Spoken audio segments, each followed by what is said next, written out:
Welcome to Wellness Radio with Dr. Jeanette-Gallagher as your host. Her show discusses topics of health, wellness, and spirituality, and is about discovering your place in this great universe, from your cells to the cosmos. Along with her guest, in casual conversation, she strives to ask the difficult questions that may be holding you back from a vibrant life, and shares new ideas that may inspire you to make a change in your life that you only can see in your dreams. And now, here is Dr. Jeanette-Gallagher. Good evening, everyone, and welcome to Wellness Radio. This is Dr. Jeanette-Gallagher, and it's a pleasure to have you with us here this evening. Tonight, we are going to have one of my most favorite times. We are going to dance in the ethers. We are going to the highest frequency ever, and we are going to step out of this human dogma, the old stories, the old frequencies, the heavy densities of the 3D, and we are going to say, what is the potential that's out there? How can I open up and expand my awareness? And how can I find myself in a totally different place in this existence? Isn't that wonderful? It's what we've been sharing for over a decade now here on Wellness Radio, is the process of where are you today? What are you experiencing, sensing, and knowing? And can you say, I'd like to peek myself out through those little cracks in the next dimension to see what's up there? See if I can engage with it. And man, I just want to breathe that in. Once you start going through the cracks, breathing it in, it's almost as if it is fuel to your fire. You can't get enough of it. You want to crack open the whole egg. You want to just be in it. You just want it all the time. Things seem easier. Sometimes things seem harder, but that's okay too, because yin and yang was never meant to be a gray circle. It truly is about being able to say, what's showing up for you today? How would you like to expand your awareness and live in a world that is just now in kind of its infancy? I call it the embryology state. It almost seems as if we are in the embryology state of a soul awareness and evolution. My guest today is C Von Hassett.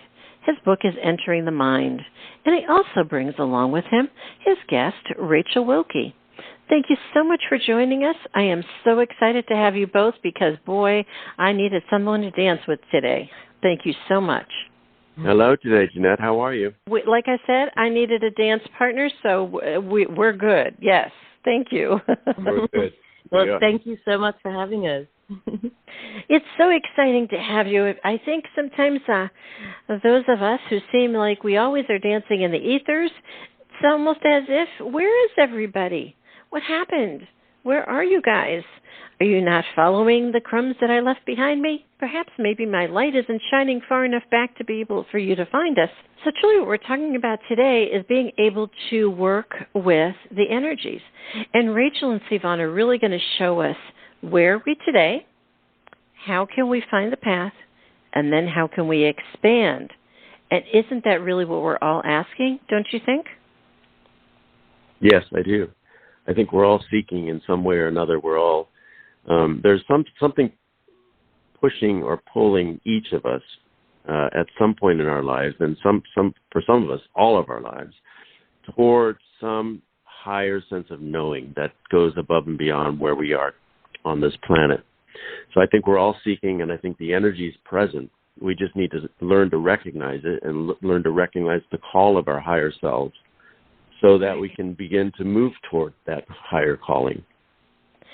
Do you think that we really had to, those of us who have been awakened this whole lifetime, as perhaps you all have and I have shared on the radio, we had to wait in time, in other words, it's time in history, the year 2022, where we are today, for this process to unfold? Because if you look back at it, I'm over 65. I mean, if you look back in the 50s and 60s, there was no way that this was even going to be able to have a crack in the ethers to be able to see it. We didn't even use the word soul and spirit or awareness and consciousness. There were philosophers out there that may have said it. There were some books, that were starting to come into the library shelves, we would start to see them. But really, it was not available at that time.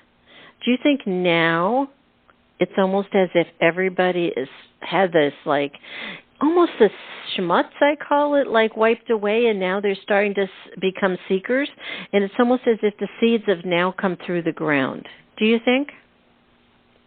Well, as you said, back in the 50s and 60s, America and the West was very much steeped in their own high progress.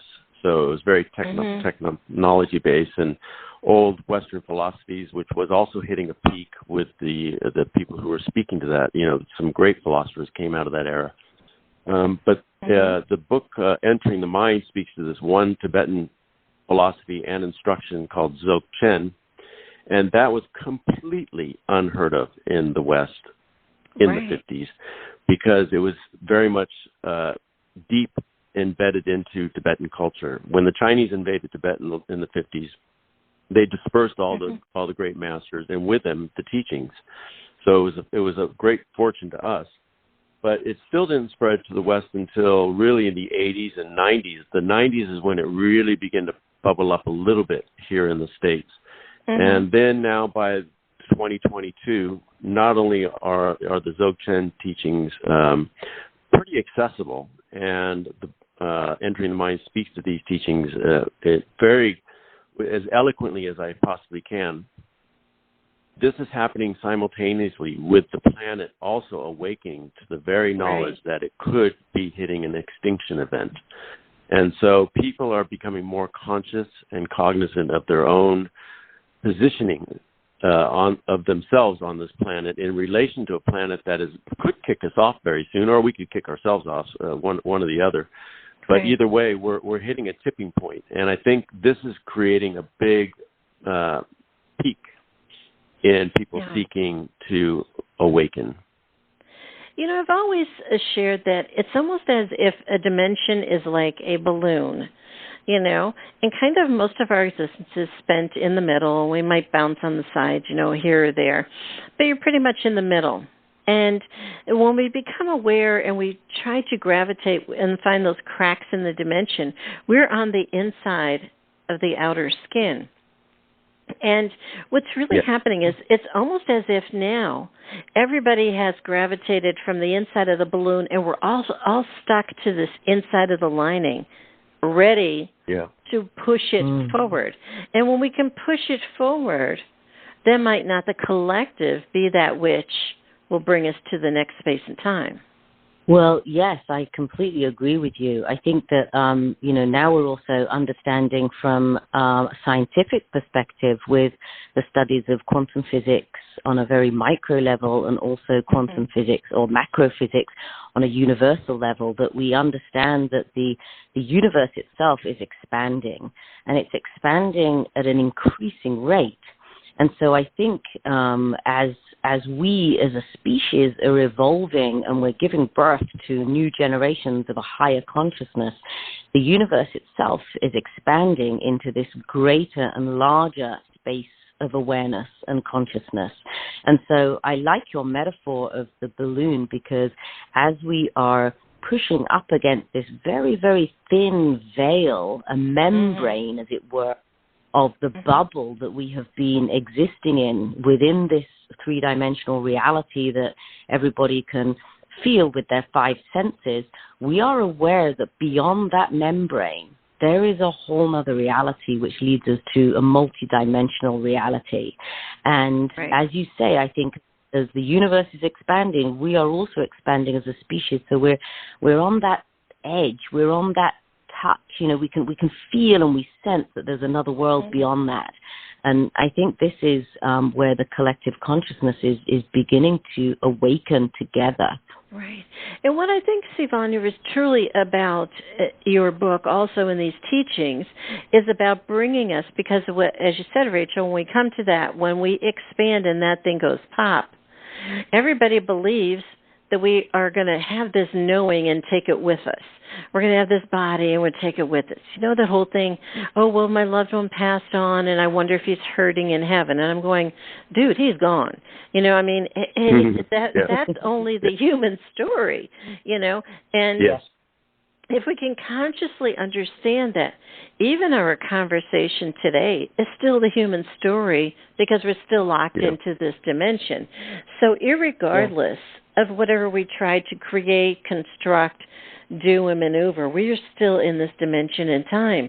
So the answer is, with your teachings, is about, can we, while we are in this dimension in time, be able to exercise our knowing essence of our consciousness and step beyond it and find that free space.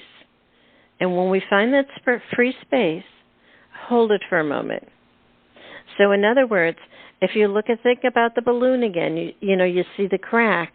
You really didn't stick your neck out. What we are saying is, let's stick our neck out and become part of that membrane and be able to say, can I exist in this for a period of time? That's what we're talking about today, yes? Yeah, and so to get there, we have to stop looking out and stop following the breadcrumbs of our own stories that are continually leading us outward on every level, language, imagination, all in every level. We're always projecting outward. The true way to expand is to turn that mind inwards and to begin to explore the inner space, the inner dimensions, which themselves open to all of the higher dimensions that we're seeking. So the only way to get there is to sit and you know, you have the ability to kind of just walk the planet and enjoy the great view of the multi-dimensions, but most of us have to practice. We have to learn. We have to teach ourselves to turn inward, because all of the teachings that we've encountered since we were born was to look in the books, look at the numbers, follow in your father's footsteps, and do as society tells you to do. This is actually going to send us in the wrong direction if we want to enlighten. If we want to become a great businessman, follow those teachings. But if you want to enlighten, if you want to expand, you've got to go inward.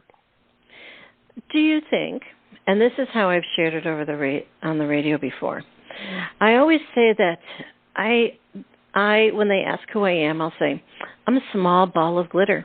It's inside of me. It spirals around just like quantum energy. That's how I see it. And then I came in, and I was going along a trajectory in the cosmos, and that was my soul trajectory, you know, encountered many lifetimes, blah, blah, blah. And they say, well, but I got into this form, and it's my ancestors. It's my story. It's my this. It's my that. I says, you went perpendicular to another lifetime, and this storyline, the storyline is your ancestors, this human story.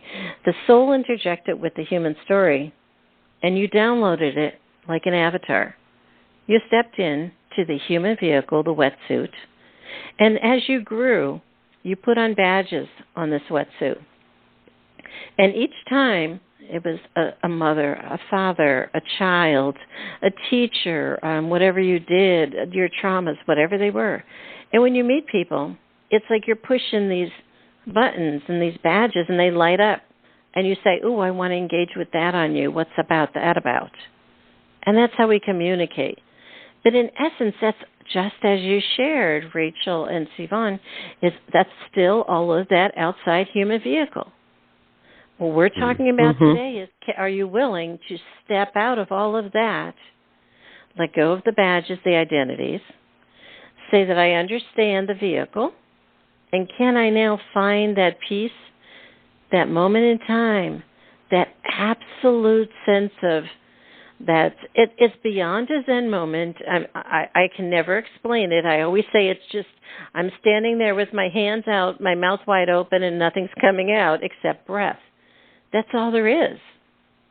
And can you be in there and be comfortable with that? True? Yeah.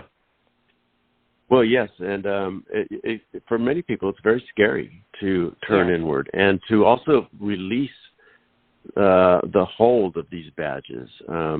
We identify with them, and the great thing about any good meditation practice is it's going to ask you to look at your own identity and to look at the concepts that you adhere to. And, you don't have, they're not saying let them go, but they're saying observe them for what they really are. And they are basically badges. They're exterior, signals that cue us into certain behaviors, into certain conversations, but they do not define us in any way.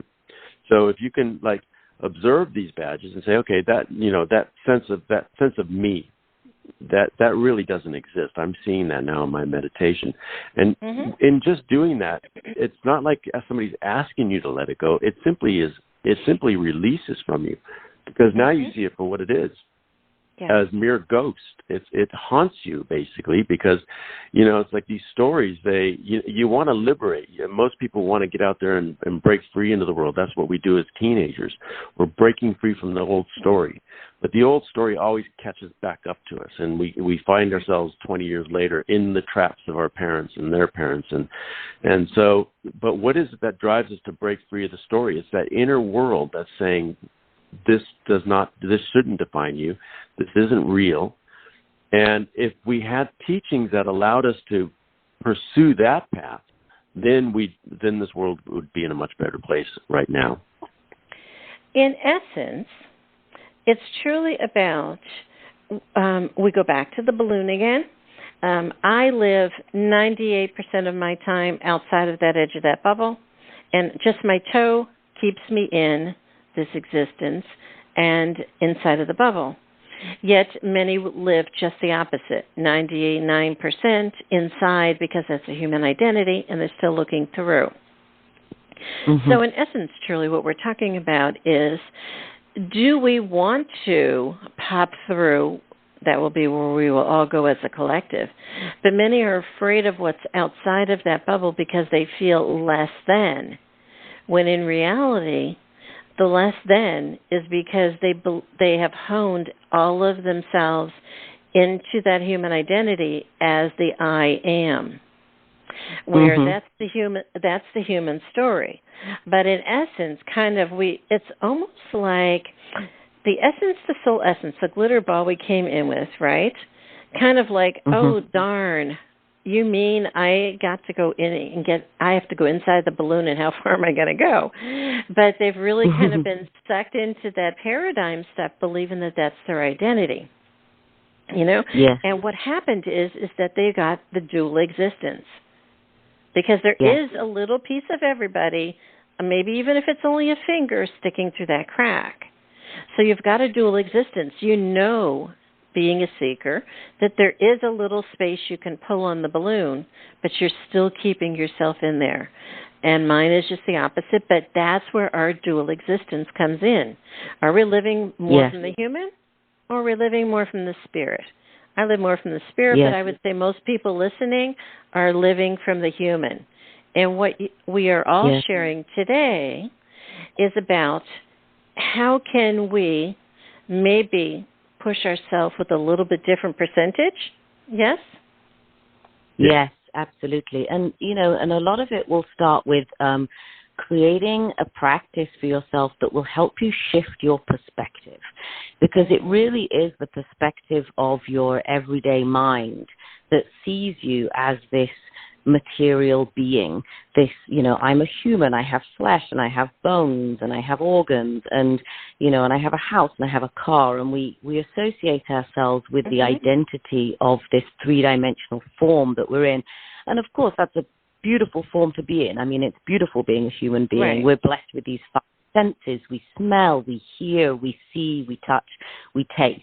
And these senses are beautiful, but they only pertain to the three-dimensional world. And when you do develop a practice that you can continually return to on a daily basis, you understand that there is something beyond those five senses. And this is where the training will actually allow you to shift your perspective, and you no longer see the world, taste the world, touch the world, you begin to know your inner world from a very experiential place. And you begin to associate yourself with this spaciousness which is within you. And again, just bringing science into the equation for a second, when you look at our human bodies, and in fact, when you look at the whole universe on a quantum physics level, we understand now that matter is literally made up of 99.9% space. And matter itself is only that 0.1%.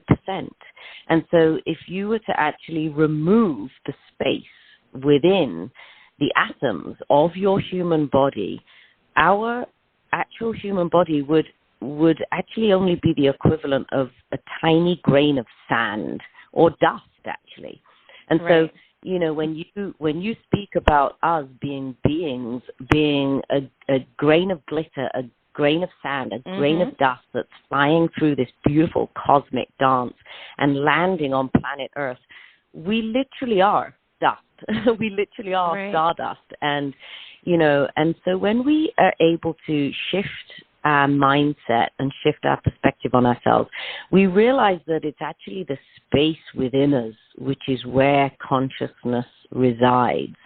And when we explore this space within us, we realize how beautiful it is and how peaceful it is, and how in that space we no longer connect with that identity, that I entity, which in our normal everyday living is the one that governs our every decision. And so, yes, we Chris and I both, speak to in the book and practice on a daily basis the training in shifting our perspective.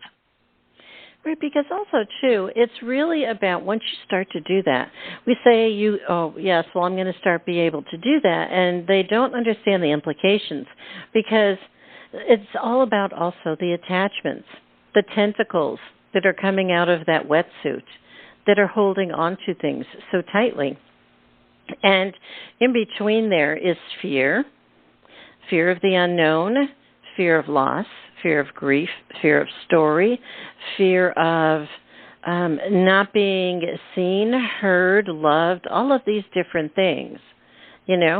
Sometimes when people come in and they'll say they've got a disease, and they'll say, fantastic, I'm so glad you finally got an identity. Now what do you want to do about it? Where did it come from? What's it about? Draw the story backwards into a black hole. See everything that's spiraling around.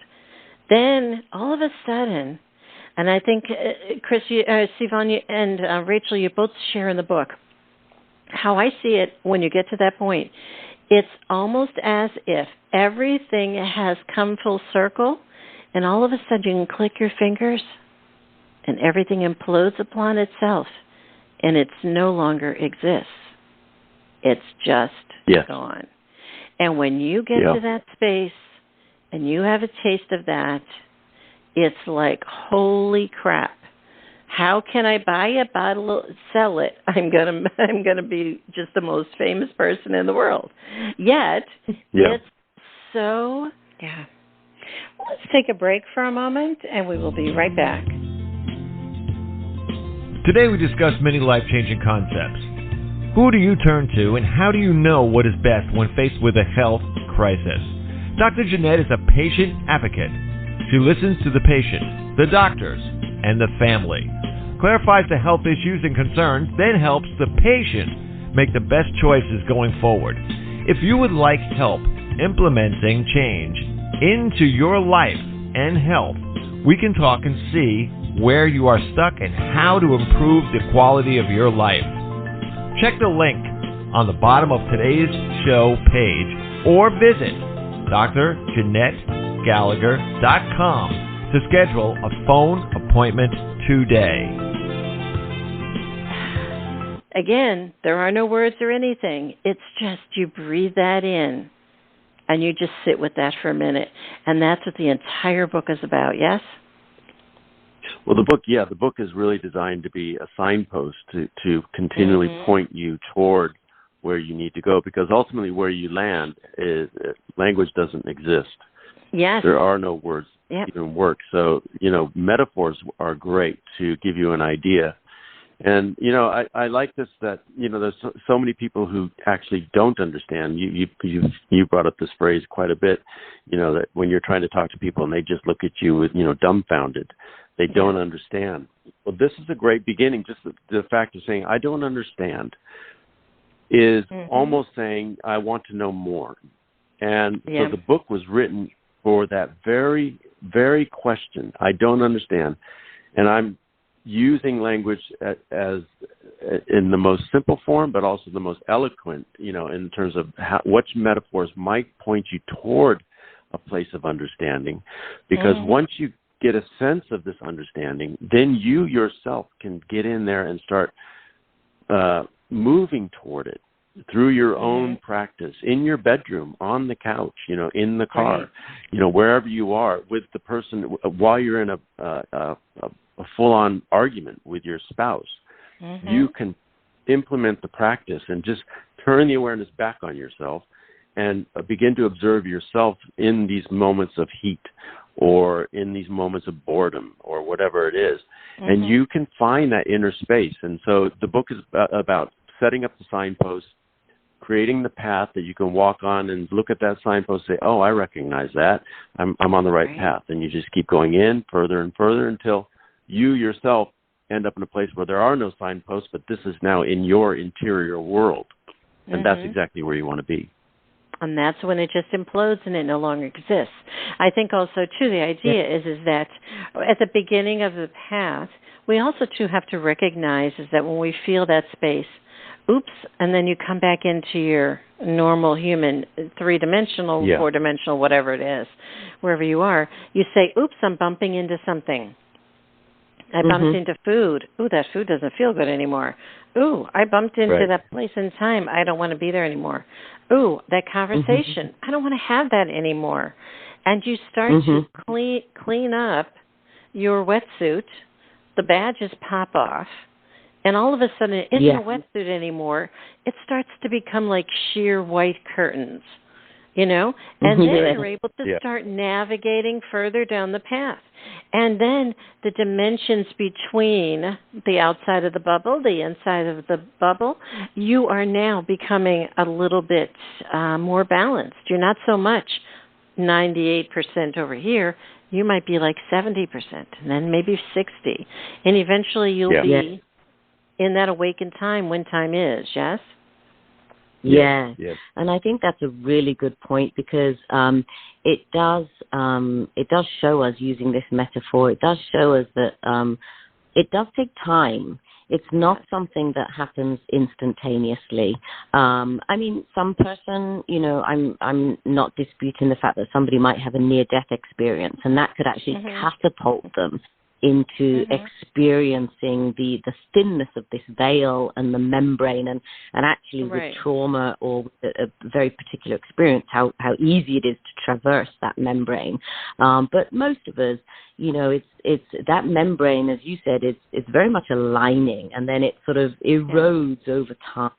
And so a little bit more practice and a little bit more practice. And each time you practice, you could be weeks in, then months in, then finally you're years into doing a daily practice, and that membrane does get a little bit thinner and a little bit more of a veil, and you start to see through it, and then you start to see everything through that veil. And that is where you really start to you no longer need to actively reject anything in your life, as you say. You don't need to reject certain foods. You don't need to reject certain conversations. What happens is that they naturally start to fall away from you. Right. And so, yes, it might be that, you might no longer have the same deep connection with a certain friend because they're moving in their own sphere.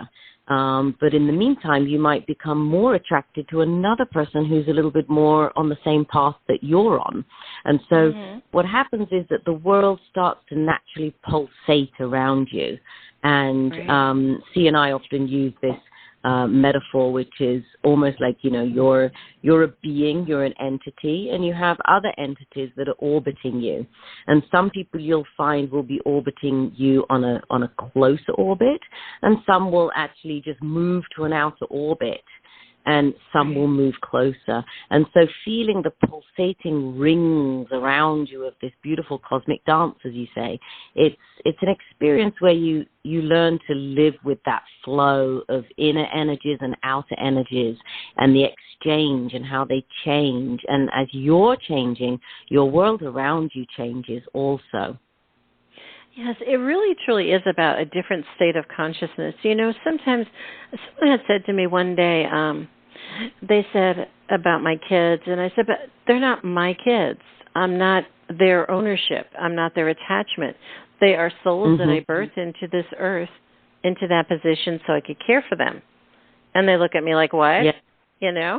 But then we think about also, too, like someone who may have had a child that may have passed on, and they're like, well, my child and the loss of my child, and they're stuck there. And they still keep trying to gather that tether line, from another dimension. It's like, but can't you let them go free? Because you're not letting yourself go free, but you're not even letting them go free. So I think sometimes when we get to this place when we can truly learn to dance in the ethers, as I've always called it, we find that we don't need to have all of this weight with us. I even liken it back, Rachel, to, do you remember in the 80s and 90s, women had bigger and bigger purses? I mean, it was like a shoulder bag. You had a big one, right? And it's like now, it's like I don't even have a purse most of the time. I'll just carry my phone and that's it, But it's sort of like, what are we willing to give up? I've had, and, I actually wanted to talk about the wind in, C Von, you wrote about the wind in the book. Yes. And I live in New Orleans, and we had Hurricane Katrina, and I stayed. Distinctly remember being thrown out of everybody else in the house was sleeping. I was thrown out of the chair onto the floor. And I just ghostly kind of walked to the door, one hand on the door knob, the other hand on the door. And I heard very clearly, not today, my dear, not today. And it was, don't open the door because you're going to kill everybody, including yourself, because the storm was over our head. Right. And I think the idea of, and then we just had Ida. Ida was a storm, and it was, again, over our head. It was the strongest storm ever. And, I just sat here watching it, and I'm thinking, well, what's the deal? I'm probably the worst one. What's the deal? It's wind. I see it. It's clearing. It's moving. It's shaping. And I kind of enmeshed so much in it. And then for the entire week after, we had heat stroke, the entire time, I always had this blackness. I would lay down, everything was black. Everything was black. And I said, am I dead? Am I on the other side yet, And I put my foot down and I said, darn it, I'm still here, I must have made it through for another day. I'm still in this dimension.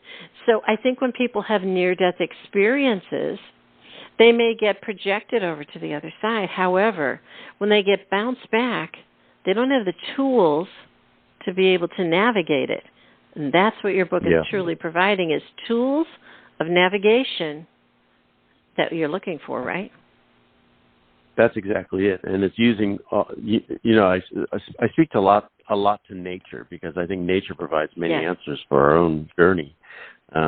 Everything's working in the same energetic winds of the universe, including ourselves, including our own spirit.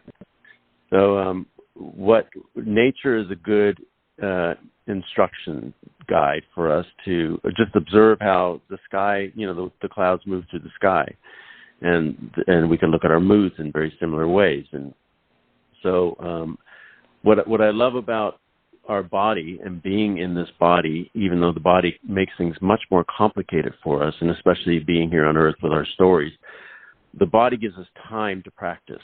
And what are we practicing for? Ultimately, we're practicing for our own death, which is inevitable.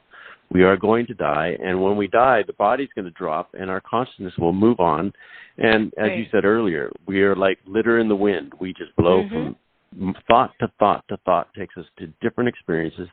And you will recognize this by looking at your own dreams. If you dream regularly, you know that you're moving all over the place, and you're with this person now and that person then, and in an argument here and a sexual encounter there, and it's happening so fast that in one night you've just, lived 10 years. It's going to be tenfold that when you die. Your mind is going to be unleashed into the winds of the universe. And so if you've practiced in your lifetime, even if it's for a couple of years, you gain some stability, and you might have a chance to really direct your own self into a much better life in the next life, or towards the teacher that you're seeking to continue your teachings from this life into the next. So you have greater opportunities to be more empowered when you leave this body. And that's what I love about being in this body, is for me, it's given me 30 years to practice this one particular teaching. It's given me 60 years to move to this point of higher consciousness and to a realization that we have so much. We have so many tools, but we need the teachings. The teachings are critical, and we need the teachers. And if the teachings and teachers are there, you're living a fortunate life. You can really move great lengths in this one body, which by nature is gravitational. It pulls us away from higher spirit. It pulls us outward into the world that's distracting us all the time. So it is a practice. It's a training. You got to continue to train.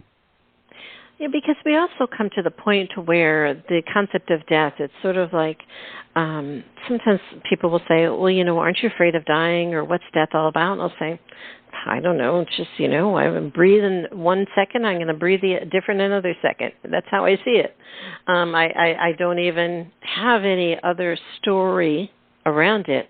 And they'll say, many times, patients would come and they would say, well, I need to prepare for a good death, or it was so terrible, it was the wrong death. And I'm going, that's all human story.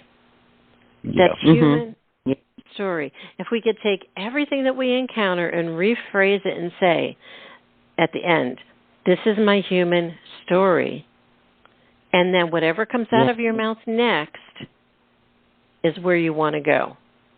Because otherwise, it's all just we are spewing our stories so we can find some tentacle that we can lock onto to make ourselves feel good, know better, have an identity, feel like we know something. I mean, you get a degree, so that you feel like you're smarter. You get a husband because you want to be loved. You get kids because you want to have something to have control, or you want to have the feeling that you accomplishment, or you go to the end of your life towards death because you want to write an obituary that you will be known as. When in essence, all of that is story, that once you pop through that balloon, it just goes poof. So if we can say, let's practice poof now, how much freer would we be? That's exactly it's liberating. Yeah. It is. It's training yourself to truly liberate, truly be self-liberated. And we have to remember that all of these stories that we create for ourselves, and stories that other people create about themselves and about us, these stories are often born of a sense of fear. And that fear ultimately comes from this knowing that we will die one day. We will die, and that thought is a fearful thought for many, many people.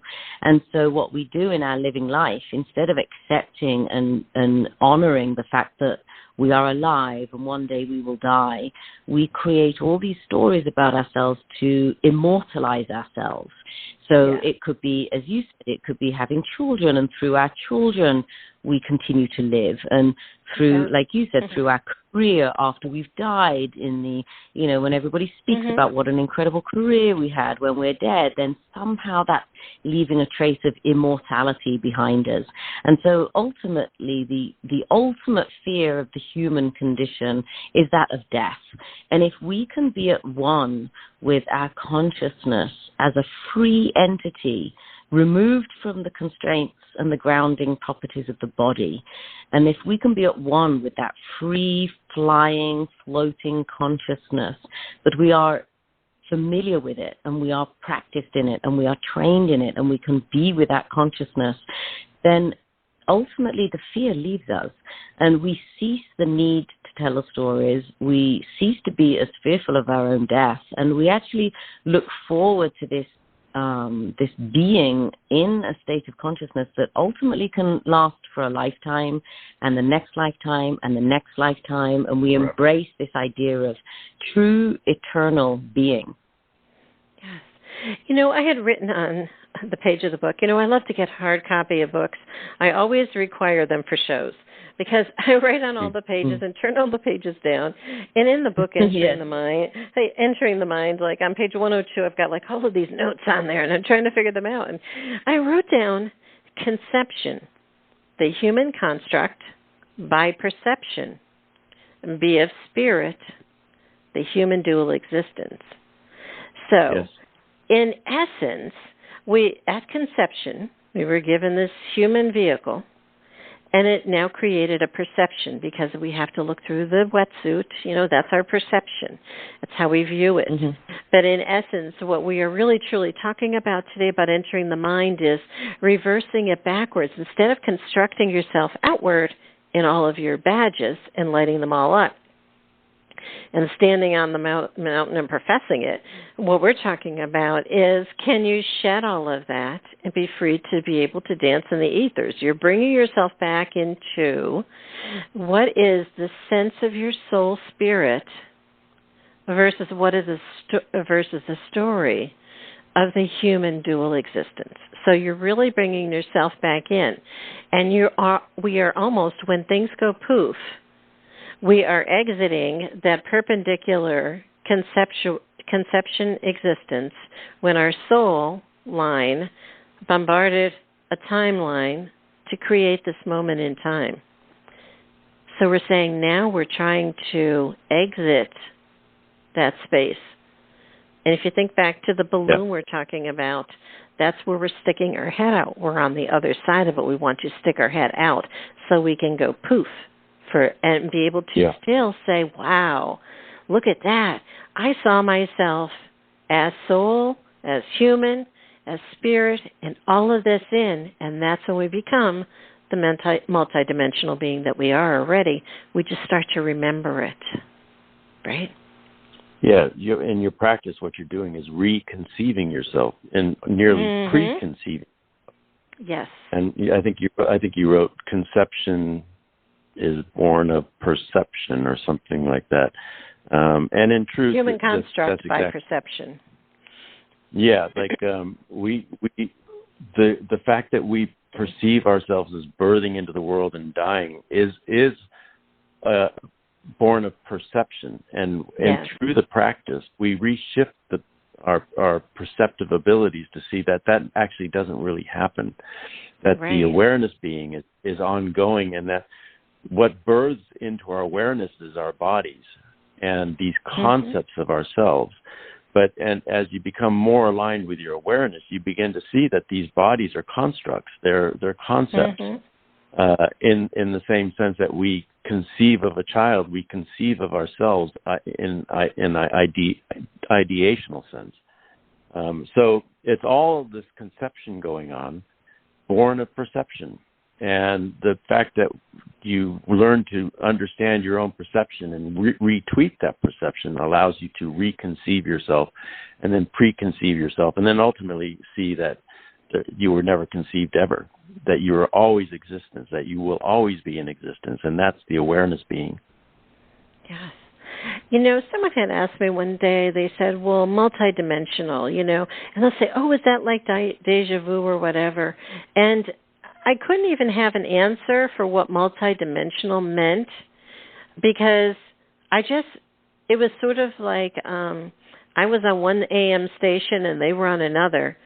And irregardless of what we spoke or what was said, it was just like, just let it be, just shine your light energy and move on. And I think sometimes when you start going through the process of the journey along the path of entering the mind and finding this, there are many things you will start to do that. You will just say, breathe, because engagement in all of the other stuff, that whole thing, the law of attraction or whatever, I'm like, dude, why do you want to attract all of this density to you? Are you insane? And it's sort of, I'm not attracting any of that stuff to me, or sometimes people will say, well, I had gone downtown, after Katrina, and there was a store, and they put up the sign where they were doing a visual meditation, I think, or whatever. I forget what it was. But at any rate, and the lady says, yes, she takes you to a wonderful place, and blah, blah, blah, with her visual meditation. And I came out and I said, honey, you aren't taking me anywhere. I'm going on my own journey, And it was like, but it was necessary at the time, because it was right after the hurricane, and people needed another place to escape to. Right. So I think that's very important to remember, is that there are things out there that we may say, well, I'm not sure, it doesn't resonate with me, and say, give it a whirl, give it a try. Yes. Because visual meditation might work for you to maybe move you one peg off and detach your foot off of the cement, And if you can get there, then you say, what's next? What's next, right? Yes, exactly. I think that's it. That's such a good point, because, there is no right or wrong meditation. It's just what you're ready for at that time in your life. Uh-huh. And if you need a helping hand, and if you need somebody to guide you and just help you take those first few steps, that's beautiful. And if that's the only role that they ever play in your life, that's a beautiful role that person brought to you. And and then, when you get a little bit more confident in it and you've got your feet wet and you think, oh, I would like to try something else. And then ultimately you find your own path and your own practice that really resonates with you. And then, more than likely you will then stick with that one. But until finding that one, it's totally cool to go out and experiment and allow yourself to be guided. And it's okay also to say, well, that one wasn't for me, but I'm still going to keep hunting for the one that is good for me. And I think just keep that open, curious mind, because, that is what is going to bring all this beautiful fruitfulness into our awareness, is giving it a try without judgment and seeing where that path takes us. And if somebody's going to hold your hand and take you there, then you're in safe hands.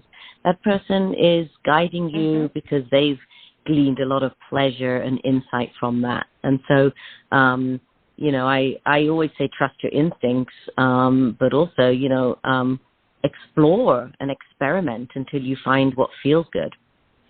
And also, in closing, let's talk about when, you get there and the guideposts are all up and you do have those guides that are helping you. Also understand, I think, too, is that it's not about handing your body over to your doctor to fix your disease and he gives you a piece of paper and you do it and it's good to go. Or when you go to your priest and you say, your confession and you get your penance and they're good to go. Or your mental health, you tell them your story, you're going to get something else, whatever. This is not about handing yourself over to anything. And it truly is to understand, if any guides show up, if any healers, just as myself and you all, and it's important to understand that they are there for the moment in time. They are there for the frequency that they emit. And they are there to also phase in and out. It's not about attachment to another one. Don't you think, Rachel and C Von, is that it's not about attaching to a higher spiritual dogma either? There's a lot of spiritual people out there now who are saying, I'm walking in the white light, I'm good, I'm in the highest dimension, and they pass by a person on the street and they say, well, I'm gonna cast out some prayers for you, blah blah. And it's sort of like, oh, please don't do that. I don't want your schmuck on me, keep it. You know what I mean? It's sort of like it's gotten in a very disrespectful kind of place. And I think when you enter the mind, when you come to that inner when you come to that inner space, you don't do that, right? Yes. Yeah. That is so true. And, like when I speak to people about Dzogchen, which I speak to in Enter the Mind, they say, what is that? Is that Buddhism? And, well, it comes out of Buddhism, yes. but it's not Buddhism. It's now moved above and beyond all of the traditions. It's now above dogma, above religion, above philosophy. It's truly a practice that is the ultimate guide towards the higher self, of the awakened self, the self that is shed of depressions and fears and anger and all of the things that, really weigh us down in this life, and that are totally steeped from top to bottom in all the great traditions, spiritual traditions, from Christianity to Islam to Buddhism. Being human is part of all those traditions. Being emotive and emotional and weighted down by anxieties, all that. Even masters are weighted with anxiety. Until they move through, they pierce the veil of themselves, their own identity, which the teachings point you toward. But once they move into that, then there's nothing to say anymore. There's nobody to protect. There's nothing to rail against or to reject or to attach yourself to, because you recognize that it's all just empty. It's all just concepts that we've given substance to. So it is great. The teachings, when you're on the right path and you're practicing the right teachings, they are truly, genuinely pointing you towards something that is magnificent and spacious and will allow you to rise above all of the things that keep you deeply and steeped in this body. And also it's you've said this, but it's really the path of self-realization. And that is key, because as you said earlier, Jeanette, it's not what anyone tells you it's going to be. It's not what anyone tells you what it should be. It's really that inner journey into your higher self. And the concept of self-realization is that you will, through this practice, you will find your own higher self and your own path and your own journey. And with that, you'll find that your whole world is surrounded by others who are also self-searching and self-realizing. And then you support each other in support of the path. You don't support each other in terms of pushing each other along a certain path. Together as a community, we just celebrate everybody who is on their own path. Yes. And Rachel and C Von, just as you just shared that, and it just came into my thoughts, I see it as, I don't even have the identity of the self. I don't even have the knowing of that. I just see it when I'm in that space.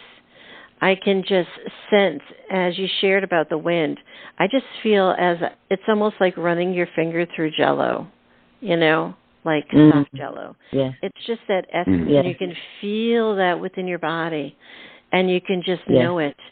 And then it's just something you can't put words to it. But once you get into the state that a lot of the other dogma that you've attached to has gone away, you have this knowing that, I kind of understand what you mean, Yes. Like when you walk down a path, and you see it, there's a tree there in front of you, and you have a sense of knowing that there's something alive inside the hole inside of the tree. And you don't even have to converse with it. You don't have to send it prayers. You don't have to wish you could help it. You don't have to save anything. You just say, exactly. Stop for the moment. Happy to see you.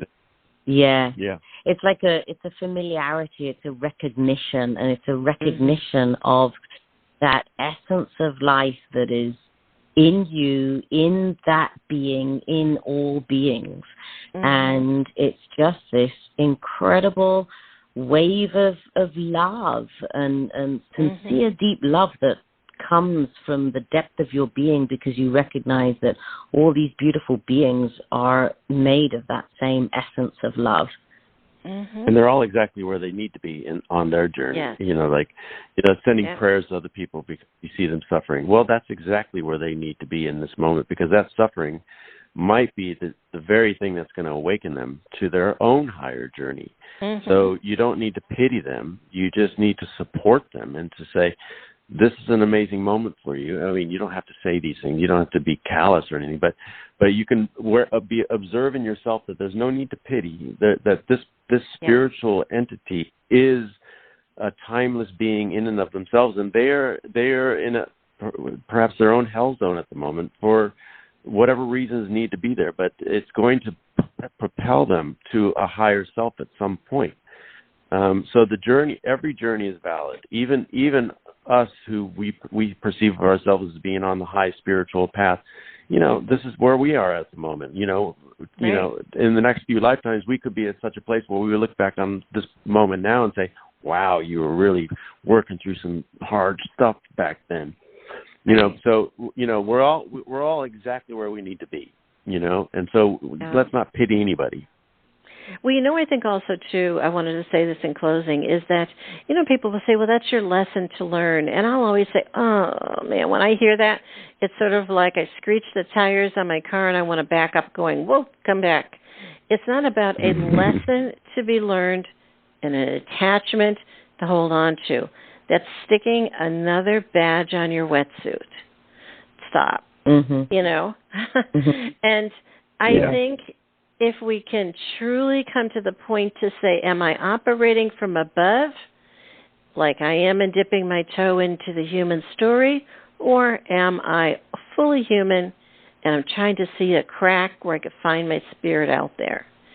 To recognize that, it's awareness. And that's true. Yeah. If anything anybody could take from our conversation today is sit down and breathe, and what is your awareness? That's it. Right? Absolutely. I think that's a great final point, and it really sums it up nicely, I think. Beautiful. Yeah, as with my kids, I say, gosh, guys, you haven't called me for like 6 months or a year. What's up? I've got 4 kids. And they said, Ma, every time we call you don't have anything to say. I said, isn't it fantastic? I don't have any drama. I don't have any stories to tell you. And they said, but you know what? I thought about you the other day, and I said, isn't that enough? We're doing our telepathy. Isn't it great? Yeah. Right. That's lovely. Yeah. So I was so happy to have you with us today, both Rachel and C Von. It was such a great time to share it from the other side because, that's what we're looking forward to. That's what people want to know is, am I going to be scared when I'm there? Am I going to be hurt or afraid? Or what is it going to be, or what does it look like? And today we shared what it looks like, yes? It's going to be beautiful. And it's going to be beautiful. It is beautiful. Yep. Well, can you share with the listeners how to find out more information about your work? That would be great. Yes. You can go to enteringthemind.com, and there it'll take you to a page which you can click on the book, and it'll tell you all about the book, and you can purchase the book there if you wish. We also have a 3-part podcast that we've prepared, and you can click on that and get access to that. And then we also have the tour where we will actually be publishing this interview with you, which will be exciting, along with a couple of other podcasts that we're doing on our podcast tour. And the enteringthemind.com will take you to our website, which is an art magazine called Riot Material, and you get to look at some good art and listen to good music and see good film. So it's more of a magazine that speaks to the arts, and Entering the Mind is a part of that magazine. Very good. Well, I thank you, C Von and Rachel, so much for joining us today. It was such a glorious time, and I'm praying you all can come on again because I need this infusion and to be able to dance with you. We would love to come back. We would love to. You're and great. Thank you for today. This has just been such a beautiful conversation. Thank you. Very good. Well, thank you so much. If you'd like more information about C Von Hassett and Rachel Wilkie, again, the book is Entering the Mind. Please do click on the links on the bottom of today's show page to go directly to their websites for more information. And it is about being able to say, can I be free? Clean out your closets. Start to let some things go. Delete all your tech stuff of your phone. Unplug your television. Perhaps just say, you know what, I just needed to be unweighted. I need to learn how to fly and be able to say, I am this enlightened soul. And isn't this a wonderful journey? What we share today is just how that journey feels. And it's just, it just feels so good. I mean, your skin starts to tingle. Your eyes sparkle when you look at things, and you see these little glistening sparkles of light sometimes.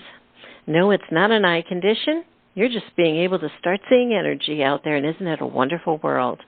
Thank you so much for joining us today. This is Dr. Jeanette-Gallagher, and until tomorrow, have a great day. Today we discuss many life-changing concepts. Who do you turn to, and how do you know what is best when faced with a health crisis? Dr. Jeanette is a patient advocate. She listens to the patient, the doctors, and the family, clarifies the health issues and concerns, then helps the patient make the best choices going forward. If you would like help implementing change into your life and health, we can talk and see where you are stuck and how to improve the quality of your life.